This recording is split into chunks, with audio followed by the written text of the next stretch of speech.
Dr. Akinwumi Adesina was unanimously endorsed by the 81 member countries of African Development Bank for another term of 5 years at the 55th annual meetings of the bank, which ended in Côte d'Ivoire in his first term in office. Dr. Adesina focused on a bold new agenda for the bank's group, which is based on 5 developmental priorities known as the High Fives, which are Light Up Power Africa, Feed Africa, Industrialize Africa, Integrate Africa, and improve the quality of life for the people of Africa. During the Adesina's first term, the bank achieved impactful results on the lives of 335 million Africans, including 18 million people with access to electricity, 141 million people benefiting from improved agricultural technologies for food security, 15 million people benefiting from access to finance from private investments, 101 million people provided with access to improved transport, and 60 million people gaining access to water and sanitation. In his opening speech at the 2020 annual meetings of the African Development Bank Group held virtually on the 26th of August, Dr. Akinwumi Adesina pledged to reach out and engage more with stakeholders of the bank to ensure stability and progress with the goals of increasing its capacity and capital, by $115 billion. Joining us now live from Abuja is the chairman of the Development Bank of Nigeria. That's a Dr. Shehu Yahaya, to talk more on this. Thank you very much, Dr. Yahaya, for your time. Thank you very much. Yeah, congratulations to Africa on the emergence of Dr. Adesina as the president of AfDB. Now, what does this mean to our continent? Well, I think it's very obvious that the success, the electoral success of Dr. Adesina in the yesterday's elections, I think it's a victory not only for Dr. Adesina, but for Africa, because he has stood very firm on the agenda of expanding the capacity of the African Development Bank to support African countries to develop and grow and to help them respond to the pandemic of COVID-19. And throughout his campaign to renew his presidential mandate, it's very clear that he has received very strong support from all African countries, even at a time when there were maybe different voices from other member countries, but Africa has stood solidly behind Dr. Adesina. West Africa has stood solidly behind Dr. Adesina. So I think his agenda for supporting Africa is what has enabled him to, if you like, succeed in getting unanimously elected with the solid support of Africa. So I think going forward, we look forward to much stronger support for African growth and development, as well as a much stronger response to the deleterious economic effects of COVID-19 pandemic in Africa. I think this is what we look forward to. Indeed. Now, should the various initiatives of Dr. Adesina in the last 5 years, especially the High Five, I highlighted it earlier, Light Up Power Africa, Industrialize Africa, Integrate Africa, and improve the quality of life for the people. Now, should it stay with this or consider new initiatives, in your thoughts as a professional? Well, I think the High Five initiative has been an excellent one in terms of communication. And a focus on the areas that are critical for the development of Africa. They've been extremely vital. You already know what these areas are: electricity, agriculture, industrialization, integration of Africa, and also improving the quality of life of Africans. These are the main 5 areas. And if you look at what has happened, actually, let's say you take the portfolio of the bank in 2019, you'll find that, about 10 billion essentially. That was the size of the portfolio of the bank in terms of its programs in 2019. And out of this, maybe about 2.5 billion has been in transport, 2.2 in power, 1.1 in agriculture. So you can see the significant effects. Now, going forward, these are still very critical areas for Africa. If you look at, let's say, power, you are aware that the combined installed capacity of power in Africa is less than that of Germany as a single country. And therefore, you can just imagine how far we need to go. And therefore, maintaining this emphasis going forward, even for the rest of the 5 years, is going to be extremely critical, because power is central to the development and industrialization of Africa. If we're not able to achieve substantial development in that area, then all the other development objectives are also going to be undermined. So it has to remain as a priority. Take agricultural transformation, value addition in agriculture, which has also been emphasized by Dr. Adesina in his program. If you look at that situation, one example that I saw the African Development Bank gave is that out of the money that is generated from chocolate globally, Africa enjoys only 2% of the global revenue, enjoyed from chocolate, even though most of the cocoa is produced from Africa. And therefore, this is just one example of why it is extremely important to continue the emphasis on agricultural value addition for the rest of the term of Adesina. There are several examples. Take transport. We also know that we have a huge deficit when it comes to road, rail, and air transport in Africa. And therefore, this has to remain a priority. The only area that I think maybe will need some additional tune finding as we go forward is when it comes to health infrastructure. As you know, the COVID-19 pandemic has clearly demonstrated the weakness of Africa as far as its health sector is concerned. So since the ADB is very strong in infrastructure, I believe that it's extremely important to tilt and to re-emphasize and to prioritize investment in health infrastructure so as to strengthen the capacity of the continent to respond to the pandemic as well as any other health crisis that are going to emerge in future, because you have seen how the effect of the crisis in the health sector has devastated, the GDPs of African countries. Primarily, you saw the negative 6.1% growth in Africa, in Nigeria in the second quarter. It's like that all over Africa. In fact, Nigeria has fared slightly better. So I think this is one area in which there needs to be much greater emphasis going forward.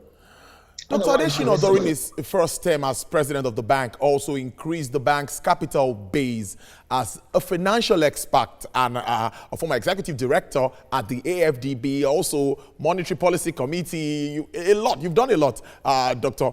Shehu Yahaya. What are the implications of this increase in the capital base of the AfDB?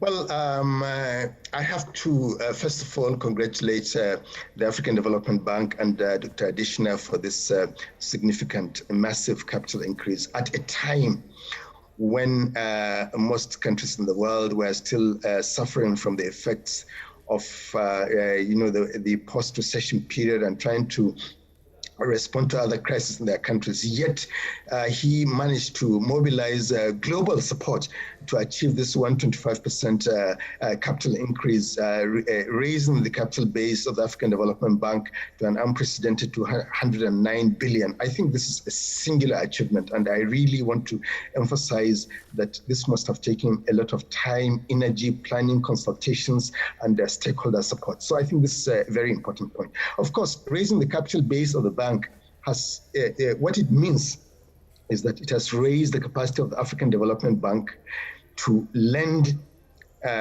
to all categories, if you like, of African countries, particularly the ADB-only countries and also the blend countries. It means that it can support the programs of African countries in all the relevant areas and to be able to deliver much more effectively on the high five agenda. Not only that, I think it signals the capacity of the bank to also significantly boost its intervention in private sector, because as you know, that is where a lot of the jobs are created. So the capacity of the bank to support its member countries, both in the area of project and program lending for the ADB countries, as well as also private sector investment, will be significantly expanded and increased as a result of this successful capital increase.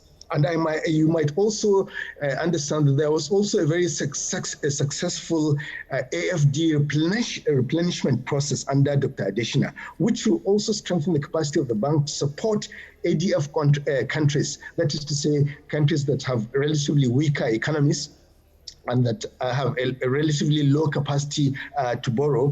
This will increase the capacity of the bank to provide concessional resources to this country. So I think both areas, should be emphasized. The African Investment Forum mobilized investment interests for Africa in 2018, 2019 with the outbreak now of COVID-19. Now, do you think the bank would be able to achieve optimal investment, most especially with the aftermath of COVID-19? And also, what are your other words for Dr. Adesina at this time? It's a two-in-one question, Dr. Yahaya. Okay. One thing I can tell you is like this.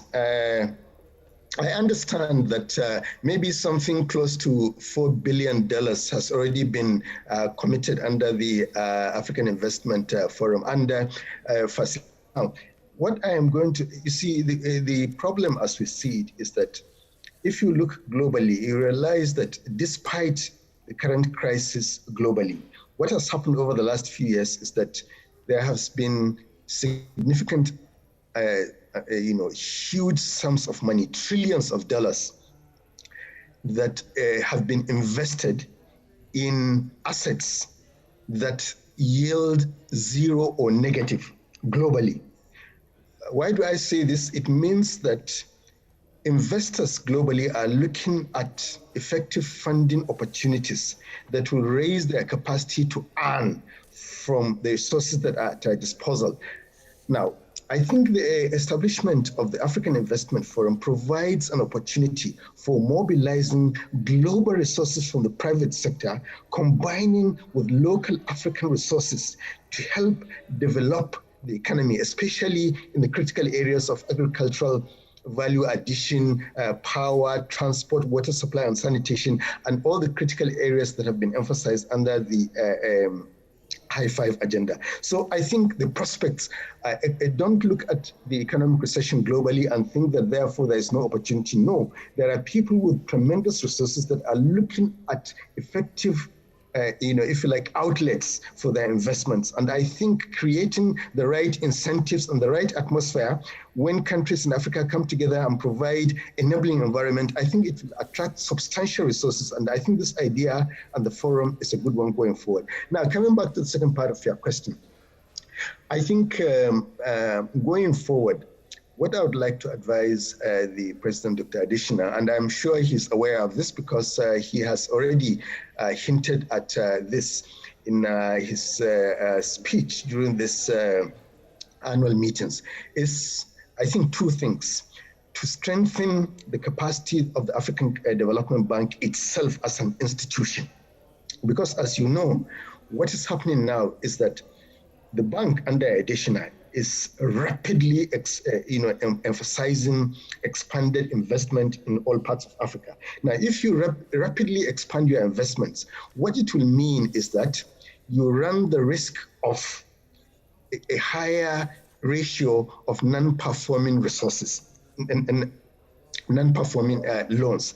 Now, to be able to guard against that, I think the bank has to substantially increase its capacity for monitoring and implementation of the projects that it's implementing so that substantial actual positive results can be derived from the increased investments in Africa so that it can be more effective, so that it can actually deliver a superior quality of life to Africans. So improved monitoring and implementation, supervision of projects through the increased capacity of the African Development Bank to do that, I think is a key factor if the programs that are going forward will succeed. And the other thing that needs to be done is to essentially follow through and try to heal any rifts or divisions between the member countries of the bank, between regionals and non-regionals, between different parts of the membership, so that we can have